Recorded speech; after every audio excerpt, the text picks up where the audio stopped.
Almost room అంతా complete అయిపోయింది. Paint work, current మొత్తం అయిపోయింది. చూపిస్తారండి. ఇది ఫ్లోర్ మ్యాట్ వేయించాము, కింద ప్రైమర్ వేయించి పైన మ్యాట్ వేసుకున్నాము. ఇది డైనింగ్ టేబుల్ పక్కన ఉంటే కటింగ్ టేబుల్ కింద యూజ్ అవుతుందని దీన్ని వాడుకుందామని. సెల్ఫ్స్ మొత్తం కంప్లీట్ అయిపోయింది. ఇలాంటి ప్లగ్ బాక్స్లు వచ్చేసి 3 పెట్టించాం అనమాట. సెల్ఫ్లకు కూడా సేమ్ కలర్ వేసాము. అటొకటి ఇటొకటి ప్లగ్ బాక్స్, ఇక్కడ ఒక ప్లగ్ బాక్స్ ప్లస్ మిర్రర్, వేసుకునే బ్లౌజులు చూసుకోవడానికి ఒక మిర్రరు, ఒకవైపు దేవుడి ఫోటోలు, స్టోరేజ్ కోసం కొంచెం. మొత్తం ఇలా ఉంది.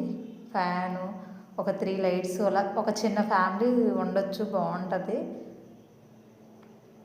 ఫైనల్గా తులసి కోటకి ఇలా వేయించాను. దానిపైన స్టిక్కర్ అతికిచ్చా.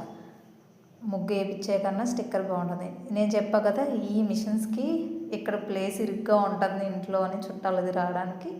ఈ మిషన్స్ తీసుకెళ్ళి అక్కడ షిఫ్ట్ చేయడమే. డేట్ ఫిక్స్ అయ్యాక ఓపెనింగ్ రోజు మీకు ఖచ్చితంగా వీడియో చేసి పెడతాను. ఎలా ఉంది ఫ్రెండ్స్?